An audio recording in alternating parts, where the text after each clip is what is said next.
Hi, this is Alex from Groovy Entertainment. Today we got another record to play for you. Today, record Hiawatha. So let's get started.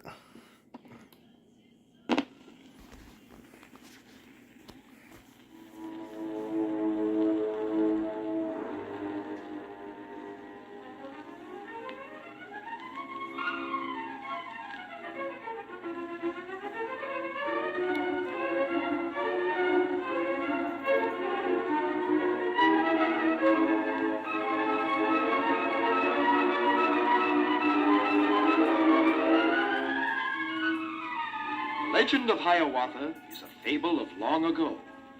In the long ago of the land of the sky blue waters. Long before the white paleface came to this land. In the long ago when the mountains and the valleys were untouched. When the land was sweet and clean. The legend of Hiawatha is a strange fable. Those of you who love the world of nature, love the sunshine and the meadow, love the shadows of the forest and the wind among the branches. And to those of you who love a nation's legend, love the sweet song of its people, listen to this simple story. Listen to this ancient Indian fable, to the legend of Hiawatha. Long ago, when all the Indian tribes were warring with each other, the Great Spirit, the Master of Life, looked down from the heavens and cried out to the tribes of all men. I have given you lands to hunt in. I have given you streams to fish in. I have given you bear and bison, roe and reindeer. Why then are you not contented? Why then do you hunt and kill each other? Why is brother against brother? I am weary of your wars and bloodshed, weary of your hatreds. Therefore, I will send you a prophet, a great Indian leader. He will guide and teach you. If you listen and obey him, you will multiply and prosper. If you disobey him, you will fade away and perish. Heed my warning, O my people. I send you a prophet. He will bring you peace.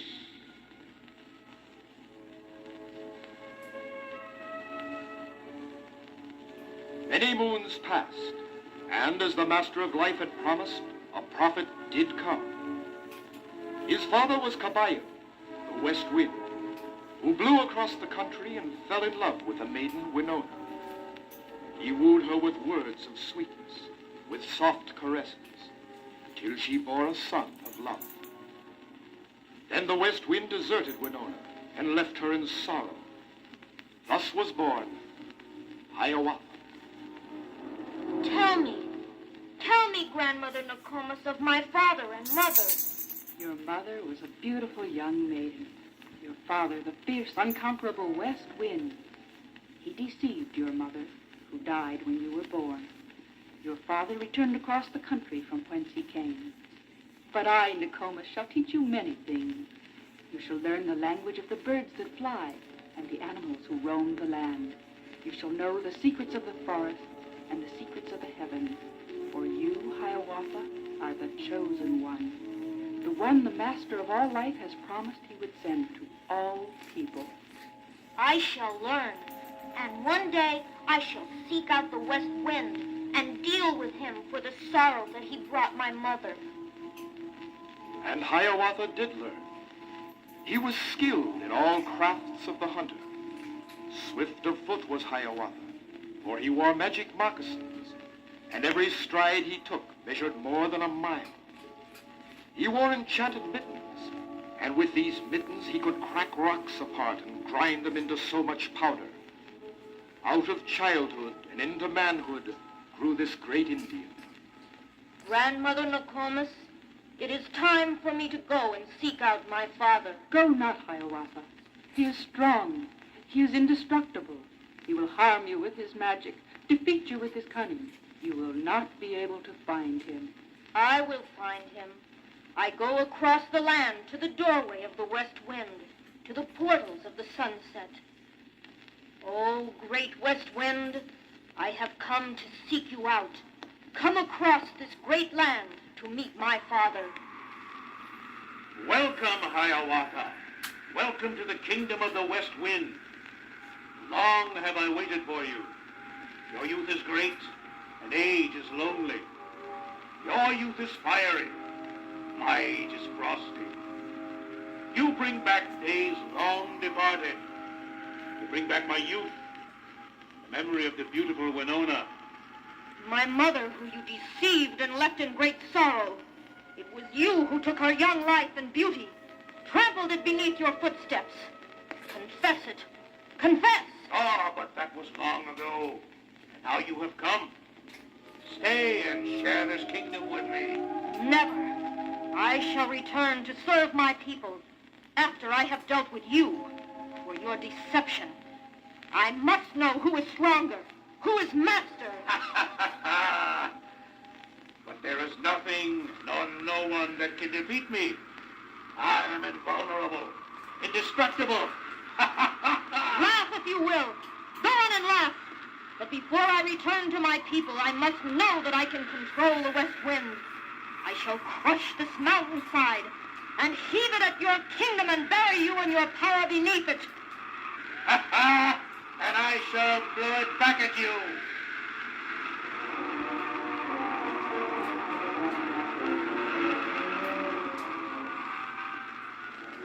Over the mountains and valleys the battle rose.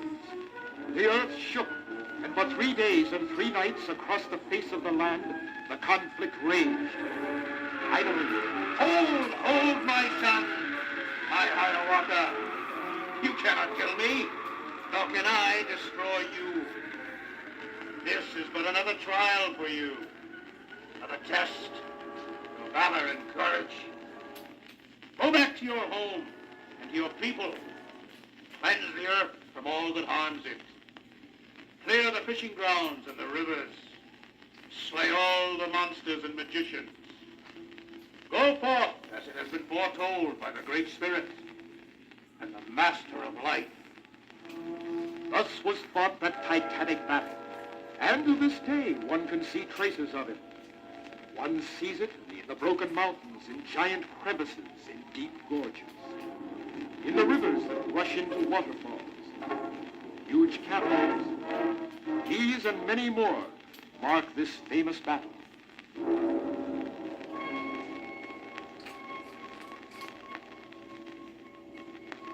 My grandson, I had given up all hope of ever seeing you again. Hiawatha, dear friend, all of us despaired. We thought the west wind had finished you. Kwasin, my true friend, grandmother, I promised I would return, and I have kept that promise. But I come only to take leave again. Where do you wander now, my grandson? It would be better if you remained now among your people. Old and dear Nokomis, it is time that I took a squaw for a wife. But this is no reason for you to wander off again. Yes, dear friend. Surely there are many fair maidens here in the tribe for you to choose from. No. When I traveled across the land to the kingdom of the west wind, I met a maiden. I cannot forget her. Her beauty or her tenderness. Her name. What is her name? She is called Minnehaha, Laughing Water. She is the daughter of an arrow maker and lives in the land of the Dakotas. Do not bring a stranger here. The Dakotas are a very proud and fierce nation, and there are feuds between our tribes yet unforgotten, wounds that have not healed and still ache. For this reason, if for no other, would I wed Minnehaha. It would unite our tribes, and old hatreds would die forever. But I marry her because I cannot forget her face. Her beauty haunts me, and there is no happiness for me without the Dakota maiden. Then you must go. Yes, I must go, and I will return once more, this time with Laughing Water, with my wife.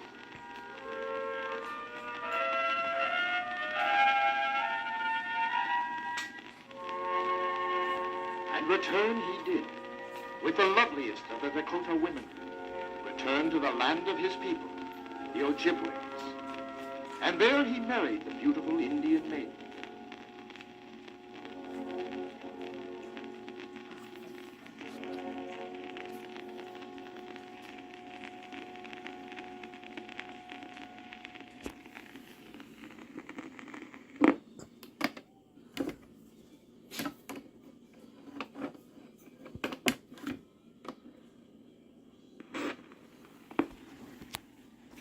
For many moons, Hiawatha and his Minnehaha lived in great happiness and peace. Hiawatha brought a great peace to all the tribes, showed them how to heal themselves, showed them the beauty of nature and the wonder of life. But then a great famine struck. Many grew ill, many died. Death came to many. It came to Hiawatha's beautiful wife. It took Minnehaha to the great hereafter. There are not enough strawberries or blueberries or wild rice left. Soon all of our people will perish. We need your help, O Hiawatha. I do not believe that the Master of Life meant for our people to depend on these things. There must be other foods to eat. There must be a way to end this great famine. With my friends I shall go, and I shall find such a food. Look, Kwasind. Someone approaches our camp. He is strange looking, and he wears strange garments of green and yellow. Who are you, stranger? I am the friend of man. I am Mandamin, and I seek you, O Hiawatha. I come to warn and instruct you, to tell you that by struggle with me, you will gain what you pray for. You are weak, Hiawatha. Weak from your travels and your own hunger and the hunger of your people. But I call you to rise. Rise, O youth, and wrestle with me. What manner of person is this Hiawatha? Don't go near this stranger. His color, the green outer garments, the golden yellow inner skin. He is unlike of any person or spirit I have ever seen. What you say is true, dear friend Kwasind. Still, I must do as he asks. I must wrestle and defeat him. I do not as yet know the reason, only that I must. Come, let us do battle. Or has the brave Hiawatha lost his taste for battle? I, Mandamin, challenge you. I do not know why you call me to battle, but I feel that if I defeat you, that in some strange way, the suffering of my people will end. But don't, Hiawatha. I fear for you. It is true. The suffering of your people is linked to this struggle. Now, will you wrestle? Now, I must wrestle. Now I must defeat you. Take him, Hiawatha. Oh, he has you in a death grip. Get free. Get free. You've got him, Hiawatha. Finish him. Finish him. You being. I am dying. You must promise me, brave Hiawatha, that you will bury me here. Strip me of my green and yellow garments. Scatter it. You must let the rain and sunshine cover me in my scattered garments. But how has this struggle helped my people? How will your death and this promise you now ask of me help? Do not question. You have won the battle. Do not lose the war. Promise. Promise. I promise. But Hiawatha, why after so many moons do we return to the scene of your struggle with the strange Mandamin? Why, grandson, do you bring us all here? Look! Behold! What I have struggled for, prayed for, and did battle with Mandamin for has come true. Look! It is a very strange colored plant, green and yellow. Now I understand. We must strip the green from this plant, just as I stripped the garment from Mandamin. This is his gift to us. This is our new food. And we shall call this new food after Mandamin. We shall call it maize.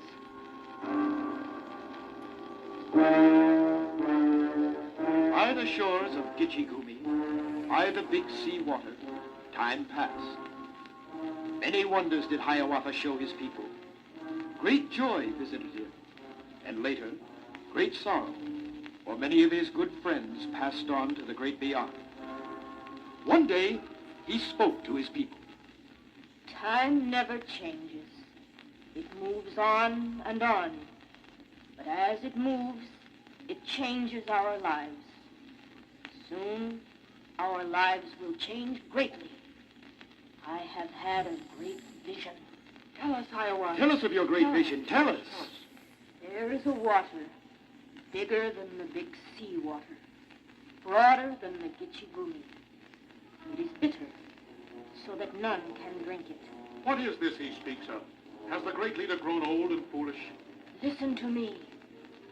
On this great water, great canoes with wings will come flying. On these great canoes, hundreds of warriors with faces painted white will come. More and more will come in great wooden vessels. Will come to build great nations and fill this land with people. O great leader, O wise Hiawatha, you must be feverish. Your age has made you see things that are not there, cannot be. I speak of crowded nations where we now stand. Restless, toiling, struggling, striving. People who will speak many tongues, yet feel but one heartbeat in their bosoms. We must welcome these people in peace. Has our great Hiawatha gone mad? Even if what you saw is true, and it cannot be, why would we welcome these intruders?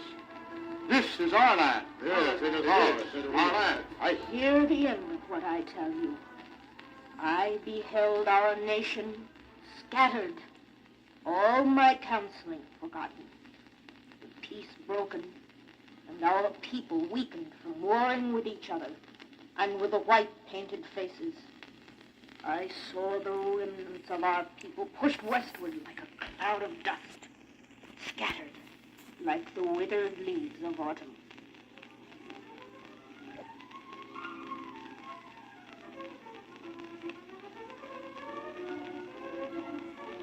True to his vision, one day a canoe came up the Gitchigoo, and with it, the first white people.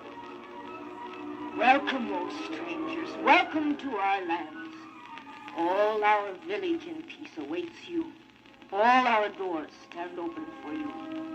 You shall enter our wigwams and smoke our pipe of peace. Peace be with you, noble Hiawatha. Peace be with you and your people. Come, we must talk of many things.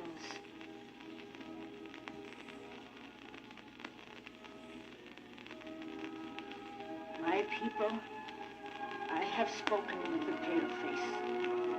He comes in peace. And now I must tell you that in your watch and ward, I leave them, for I must depart. My time has come. Noble chief, do not leave us. No, please. All your wisdom, all. All my wisdom, all the truth, leave with you. See that no harm comes to the white strangers. See that no fear molests them, nor danger approach them. See that they never want of food or shelter in the lodge of Hiawatha.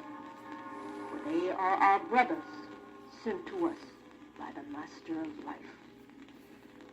I am going, O my people. My work here is done. Many moons and many winters will have vanished before I see you again.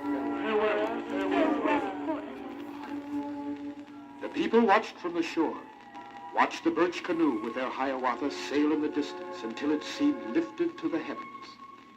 And so departed Hiawatha, in the glory of the sunset, in the purple mists of evening, to the region of the home wind, to the great beyond, and the land hereafter.